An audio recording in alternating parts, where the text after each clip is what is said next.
Hello friends, welcome to my channel stories by Garima Kushwaha. दोस्तों, जैसा कि आपको पता है, मैं हर रोज़ आपके लिए रहस्यमयी कहानियाँ लेकर आती हूँ। तो दोस्तों, कुछ ऐसी ही एक कहानी मैं आज भी आपके लिए लेके आई हूँ। पर दोस्तों, ये कोई कहानी नहीं है। असल में आज की मेरी कहानी एक रियल स्टोरी से इंस्पायर्ड है, और वो भी कोई ऐसी वैसी सुनी सुनाई कहानी नहीं। ये मेरे स्कूल की कहानी है, जो मैंने अपने से बड़ी क्लास की लड़कियों से सुनी थी। वो मैं आज आपको बताने जा रही हूँ, एक कहानी के अंदाज में। हालांकि असली इंसिडेंट इससे कुछ अलग हो सकता है, पर मैंने उस कहानी को अपने शब्दों में ढालने की कोशिश की है। तो चलिए शुरू करते हैं हमारी आज की वीडियो। अविनाश अपने स्कूल से 2 घंटे की दूरी पर रहता था, इसलिए वो हर रोज़ स्कूल से अप डाउन नहीं कर सकता था। इसलिए उसने स्कूल के हॉस्टल में ही एक कमरा किराए पर ले लिया था। पर क्या थी इस कमरे की कहानी? अविनाश ने जिस दिन हॉस्टल में शिफ्ट किया, उसी दिन से उसे कुछ अजीब महसूस होने लगा। यहाँ का माहौल वैसे भी उसके लिए कुछ अलग था। आज से पहले वो अपने घर से कभी इतनी दूर नहीं आया था। और दूसरी बात ये कि पता नहीं क्यों उसे अपने हॉस्टल के कमरे में एक अजीब बेचैनी सी महसूस होती थी। एक घबराहट का एहसास होता था। ऐसा उसके साथ आज तक कभी नहीं हुआ। वो पढ़ाई में मेधावी छात्र था और बड़ी मेहनत से अपने भविष्य को सफल करने की तैयारी में जुटा हुआ था। पर पता नहीं क्यों यहाँ इस विद्यालय में आते ही, इस हॉस्टल में कदम रखते ही उसकी सारी मेहनत, उसकी सारी एकाग्रता अचानक ही भंग होने लगी। पता नहीं क्यों। कुछ दिनों तक सब कुछ सामान्य चलता रहा, पर कुछ दिनों बाद जब वो अपने हॉस्टल में गया, उसने देखा उसकी सारी किताबें ज़मीन पर गिरी हुई थी और उसका सारा सामान इधर उधर हुआ था। पहले तो उसने सोचा ये ज़रूर किसी हॉस्टलर की वजह से हुआ होगा, किसी साथी बच्चे ने उसके साथ मजाक किया होगा। वैसे भी वो जब से यहाँ आया था, पता नहीं क्यों हॉस्टल के सभी लड़के उससे कटे कटे से रहते थे। कोई उससे दोस्ती करना नहीं चाहता था। उसके 1-2 दोस्त सिर्फ वही थे जो रोज़ कॉलेज आया करते थे और छुट्टी के बाद वापस अपने घर चले जाया करते थे।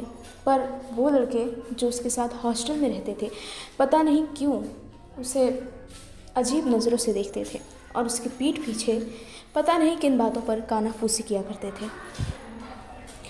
ये सब कुछ उसके लिए बहुत अजीब था। वो इस माहौल में खुद को ढालने की कोशिश कर रहा था, और आज की इस घटना ने उसे और चौंका दिया था।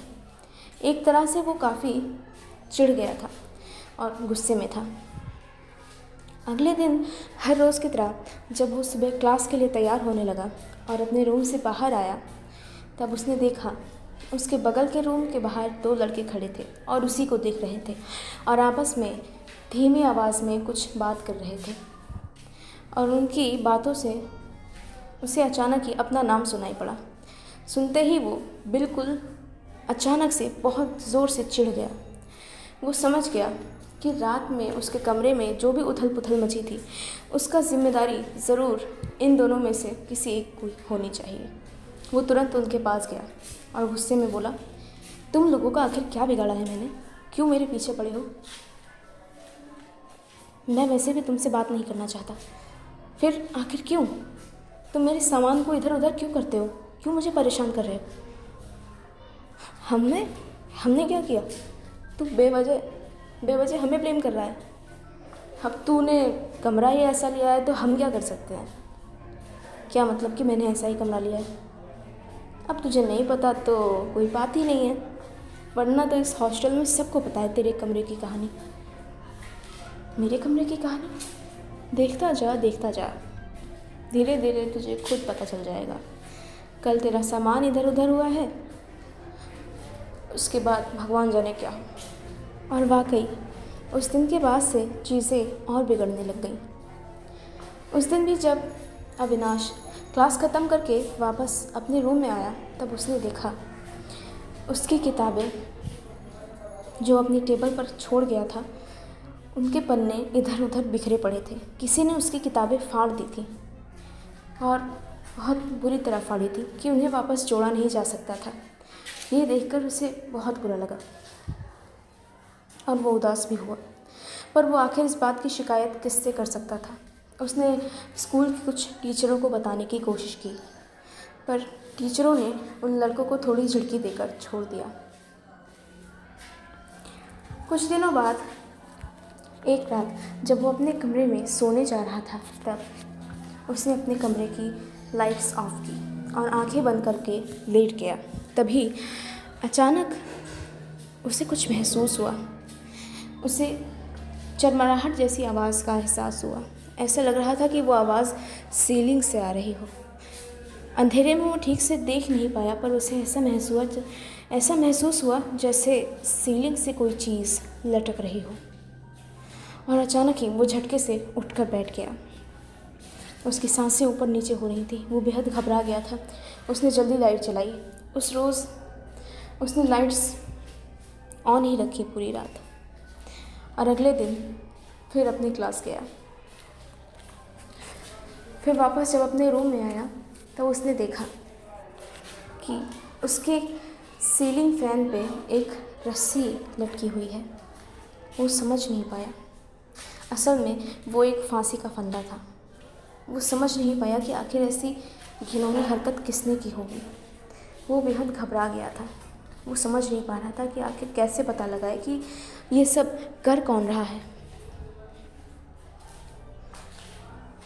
उसके कुछ ही दिन बाद उसने देखा वहाँ एक नया लड़का उसके 2 रूम छोड़ के एक रूम में रहने आया था। वो नया लड़का भी उसी की तरह पढ़ाई में होशियार था और काफ़ी दूर से आया था। दोनों भी उस माहौल में नए थे और इसलिए उन दोनों में जल्दी ही दोस्ती हो गई।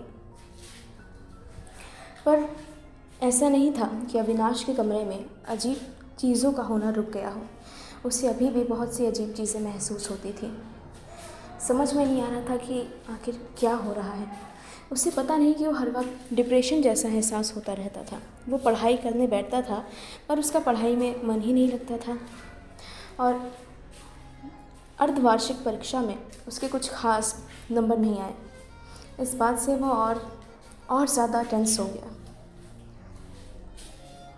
एक रात जब वो अपने कमरे में सो रहा था तो उसने फिर वही एहसास महसूस किया। उसने देखा उसके कमरे की बाहर की तरफ की खिड़की से उसे ऐसा लगा जैसे कोई उसे घूर रहा हो। उसने फ़ौरन उसकी तरफ भागना चाहा। उसने फ़ौरन लाइट जलाई और खिड़की की तरफ भागा,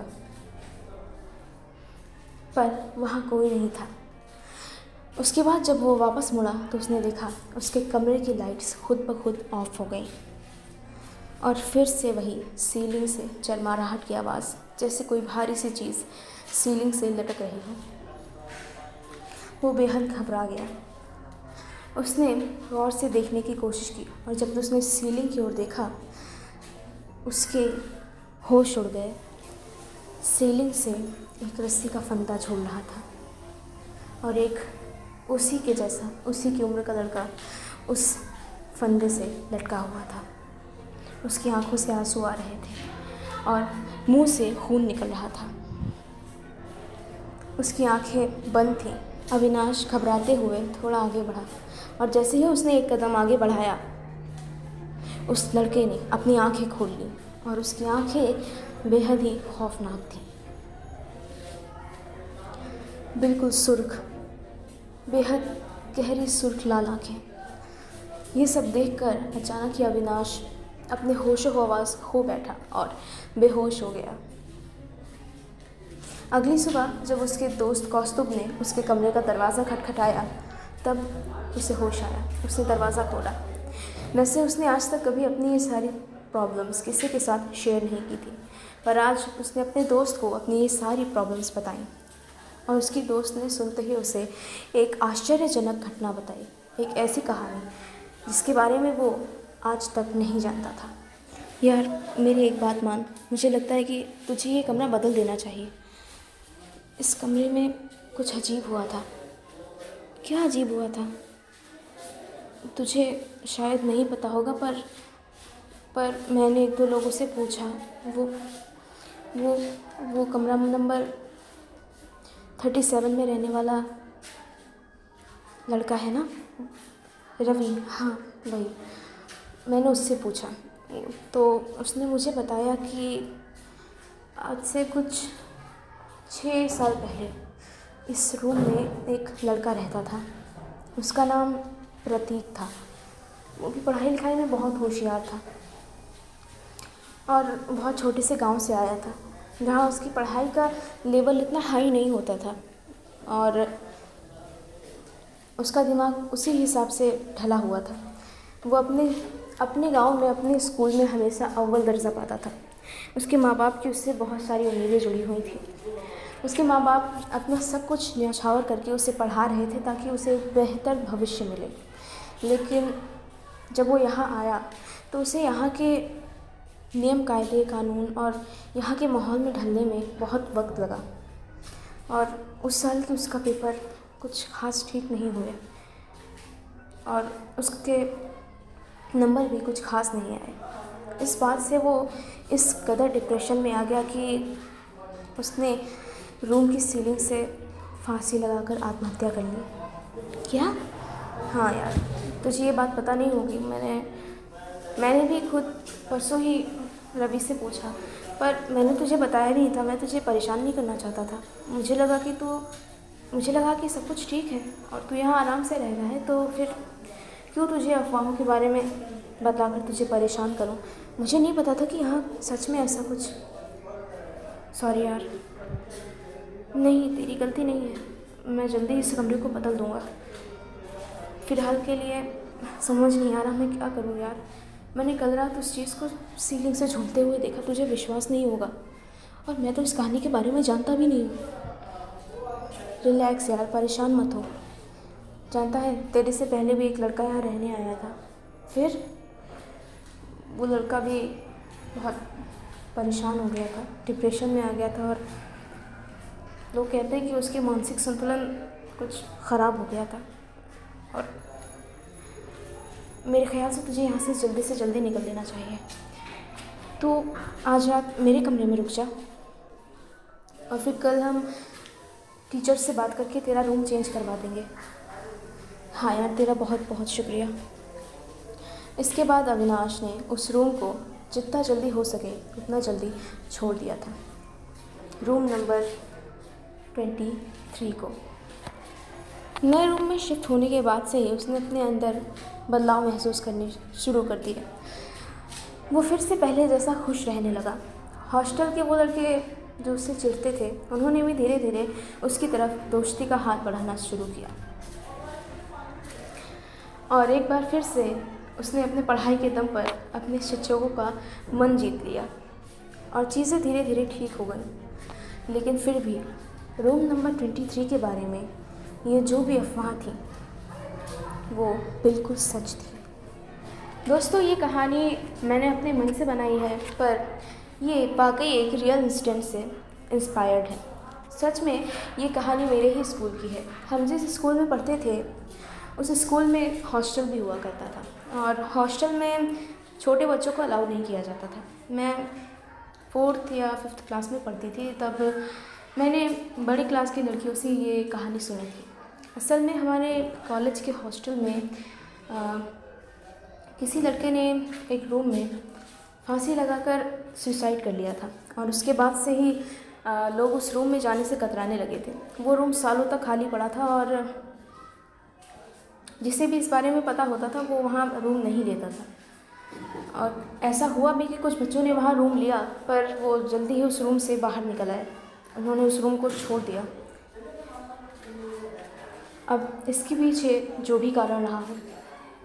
तो दोस्तों, इसी के साथ ख़त्म होते हैं हमारी आज की वीडियो। दोस्तों, अगर आपको मेरे वीडियोस पसंद आते हैं तो मेरे चैनल को सब्सक्राइब कीजिए और जुड़े रहिए मेरे चैनल स्टोरीज़ बाई गरिमा कुशवाहा के साथ ही साथ मेरी वीडियोस को लाइक और शेयर करना ना भूलें। Thank you.